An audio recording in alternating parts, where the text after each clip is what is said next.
जय माता दी। दुर्गा सप्तशती 11वां अध्याय। देवताओं द्वारा देवी की स्तुति तथा देवी द्वारा देवताओं को वरदान देना। ऋषि मार्कंडेय जी कहते हैं, देवी के द्वारा वहां महादैत्यपति शुंभ के मारे जाने पर इंद्र आदि देवता अग्नि को आगे करके उन कत्यानी देवी की स्तुति करने लगे। उस समय अविष्ट जीत की प्राप्ति होने से उनके मुख कमल दमक उठे थे और उनके प्रकाश से दिशाएं भी जगमगा रही थी। देवता बोले, शरणागत की पीड़ा दूर करने वाली देवी, हम पर प्रसन्न हो। संपूर्ण जगत की माता, हम पर प्रसन्न हो। हे विश्वेश्वरी, विश्व की रक्षा करो। देवी, तुम ही चराचर जगत की आदिश्वरी हो। तुम इस जगत का एकमात्र आधार हो, क्योंकि पृथ्वी रूप में तुम्हारी ही स्थिति है। देवी, तुम्हारा पराक्रम अलंघनीय है। तुम ही जल रूप में स्थित होकर संपूर्ण जगत को तृप्त करती हो। तुम अनंत बल संपन्न वैष्णवी शक्ति हो। इस विश्व की कारणभूता परामाया हो। देवी, तुमने इस समस्त जगत को मोहित कर रखा है।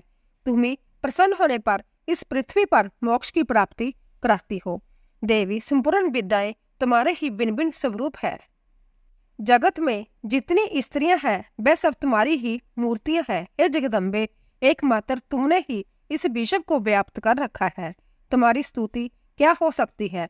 तुम तो स्तवन करने योग्य पदार्थों से परे एवं पराबाणी हो। जब तुम सर्वस्वरूपा देवी स्वर्ग तथा मोक्ष प्रदान करने वाली हो, तब इसी रूप में तुम्हारी स्तुति हो गई।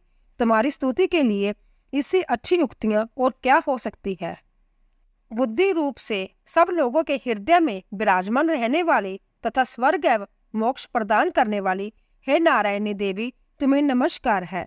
कला, काष्ठा आदि के रूप से क्रमशः परिणाम अवस्था परिवर्तन की ओर ले जाने वाली तथा विश्व का उपसंहार करने में समर्थ नारायणी, तुम्हें नमस्कार है। नारायणी, तुम सब प्रकार का मंगल प्रदान करने वाली मंगलमयी हो। कल्याणदायिनी शिवा हो। सब पुरुषों को सिद्ध करने वाली शरणागत वत्सला 3 नेत्रों वाली एवं गौरी हो। तुम्हें नमस्कार है। तुम सृष्टि पालन और संहार शक्तिभूता सनातनी देवी, गुणों का आधार तथा सर्वगुणमयी हो। हे नारायणी, तुम्हें नमस्कार है। शरण में आए हुए दीनों एवं पीड़ितों को रक्षा में संलग्न रहने वाली तथा सबकी पीड़ा दूर करने वाली नारायणी देवी, तुम्हें नमस्कार है। नारायणी, तुम ब्राह्मणी का रूप धारण करके हंसों से जुते हुए विमान पर बैठती तथा कुछ मिश्रित जल छिड़कती रहती हो। तुम्हें नमस्कार है। महेश्वरी रूप से त्रिशूल, चंद्रमा एवं सर्प को दान करने वाली तथा महान वृषभ की पीठ पर बैठने वाली नारायणी देवी, तुम्हें नमस्कार है।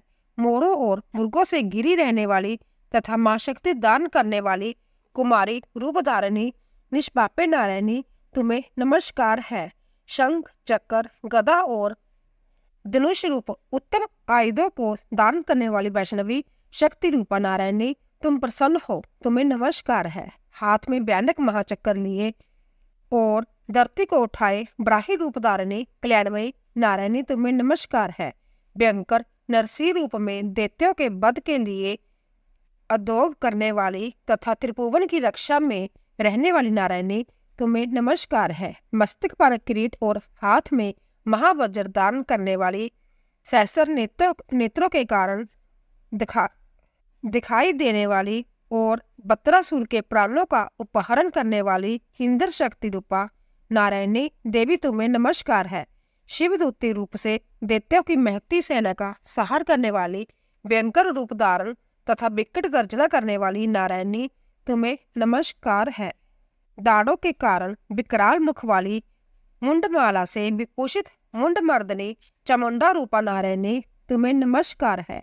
लक्ष्मी, लजा, महाविद्या, शरदा, पुष्टि, सवदा, ध्रुवा, महारात्रि तथा महाविद्या रूपा नारायणी, तुम्हें नमस्कार है। मेधा, सरस्वती, श्रेष्ठा, ऐश्वर्य रूपा, बुरे रंग की अथवा पार्वती, महाकाली रूपणी नारायणी, तुम्हें नमस्कार है। सर्वरूपा, सर्वेश्वरी तथा सब प्रकार की शक्तियों से संपन्न दिव्य रूपा दुर्गे देवी, सब व्ययों से हमारी रक्षा करो। तुम्हें नमस्कार है। हे कत्यानी, जब 3 लोचनों से विभूषित तुम्हारा स्वाज्ञा मुख सब प्रकार के भयों से हमारी रक्षा करे। तुम्हें नमस्कार है। हे भद्रकाली, ज्वालाओं के कारण विकराल प्रतीत होने वाला, अत्यंत भयंकर और समस्त असुरों का संहार करने वाला तुम्हारा त्रिशूल ब्याह में हमें बचाए। तुम्हें नमस्कार है देवी, जो अपनी दवनी से संपूर्ण जगत को व्याप्त करके दैत्यों के तेज नष्ट किए देता है। वह तुम्हारा घंटा हम लोगों की पापों से उसी प्रकार रक्षा करे जैसे माता अपने पुत्रों की बुरे कर्मों से रक्षा करती है। हे चंडिके, तुम्हारे हाथों में सुशोभित खंडक जो असुरों के रक्त और चर्बी से चर्चित है, हमारा मंगल करे। हम तुम्हें नमस्कार करते हैं देवी। तुम प्रसन्न होने पर सब रोगों का नष्ट कर देती हो और कुपित होने पर मनोवांछित सभी कामनाओं का नाश कर देती हो।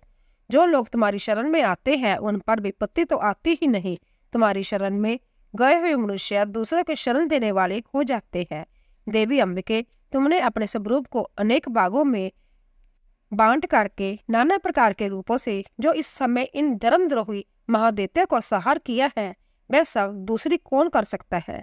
विद्याओं में ज्ञान को प्रकाशित करने वाली, शास्त्रों में तथा वेदों में तुम्हारे सिवा और किसका वर्णन है, तथा तुमको छोड़कर दूसरी कौन ऐसी शक्ति है जो इस विश्व को अज्ञानमय घोर अंधकार से परिपूर्ण ममता रूपी गड्ढे में से निरंतर भटका रही हो, जहाँ राक्षस, जहाँ भयंकर विष वाले सर्प, जहाँ शत्रु, जहाँ लुटेरे की सेना और जहाँ दावानल हो, वहां तथा समुद्र के बीच में भी साथ रहकर तुम विश्व की रक्षा करती हो। हे विश्वेश्वरी, तुम विश्व का पालन करती हो, विश्व रूपा हो, इसलिए संपूर्ण विश्व को धारण करती हो। तुम भगवान विश्वनाथ की भी वंदनीय हो। जो लोग भक्ति पूर्वक तुम्हारे सामने मस्तक झुकाते हैं, वह संपूर्ण विश्व को आश्रय देने वाले होते हैं। देवी प्रसन्न हो, जैसे इस असुरों का वध करके तुमने शीघ्र ही हमारी रक्षा की है, उसी प्रकार सदा हमें शत्रुओं के व्यय से बचाओ। संपूर्ण जगत का पाप नष्ट कर दो और उत्पात एवं पापों के फलस्वरूप प्राप्त होने वाले महामारी आदि बड़े बड़े उपद्रवों को शीघ्र दूर कर दो। विश्व की पीड़ा दूर करने वाली देवी, हम तुम्हारे चरणों में पड़े हैं, हम पर प्रसन्न हो। त्रिलोकी निवासियों की पूजनीय परमेश्वरी, सब लोगों को वरदान दो। देवी बोली, देवताओं, मैं वर देने को तैयार हूँ। तुम्हारे मन में जिसकी इच्छा हो वह वर मांग लो। संसार के लिए उस उपकार के वर को मैं अवश्य दूंगी। देवता बोले, हे सर्वेश्वरी, तुम इसी प्रकार तीनों लोकों की समस्त बाधाओं को शांत करो और हमारे शत्रुओं का नाश करती रहो। देवी बोली, देवताओं, व्यव्य सवत मनवंतर के 28वें युग में शुंभ और निशुंभ नाम के 2 अन्य महादैत्य उत्पन्न होंगे। तब मैं नंदगोप के गर्भ में उनकी पत्नी जशोदा के गर्भ से अवतीर्ण हो विंध्याचल में जाकर रहूंगी और उक्त दोनों असुरों का नाश करूंगी। फिर अंत्यत भयंकर रूप से पृथ्वी पर अवतार लेकर दानवों का वध करूंगी। उन भयंकर महादैत्यों को भक्षण करते समय मेरे दांत अनार के फूल की भांति लाल हो जाएंगे। तब स्वर्ग में देवता और मृत्यु लोक में मनुष्य सदा मेरी स्तुति करते हुए मुझे रक्त दंतिका कहेंगे। फिर जब पृथ्वी पर 100 वर्षों के लिए वर्षा रुक जाएगी और पानी का अभाव हो जाएगा, उस समय मुनियों के स्तवन करने पर मैं पृथ्वी पर प्रकट होंगी और 100 नेत्रों से मुनियों को देखूंगी। अंत मनुष्य शाताक्षी इस नाम से मेरा कीर्तन करेंगे। हे देवताओं, उस समय मैं अपने शरीर से उत्पन्न हुए शाखों द्वारा समस्त संसार का भरण पोषण करूंगी। जब तक वर्षा नहीं होगी तब तक मैं शाख ही सबके प्राणों की रक्षा करेंगे। ऐसा करने के कारण पृथ्वी पर शाकंभरी के नाम से मेरी ख्याति होगी। उसी अवतार में मैं दुर्गम नामक महादैत्य का वध करूंगी। इससे मेरा नाम दुर्गा देवी के रूप में प्रसिद्ध होगा।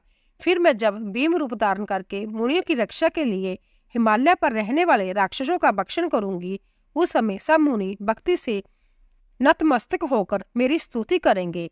तब मेरा नाम भीमा देवी के रूप में विखायित होगा। जब अरुण नामक दैत्य तीनों लोकों में भारी उपद्रव मचाएगा, तब मैं तीनों लोकों का हित करने के लिए 6 पैरों वाली असंख्य ब्राह्मणों का रूप धारण करके उस महादैत्य वध का करूंगी। उस समय सब लोग ब्राह्मणी के नाम से चारों ओर मेरी स्तुति करेंगे।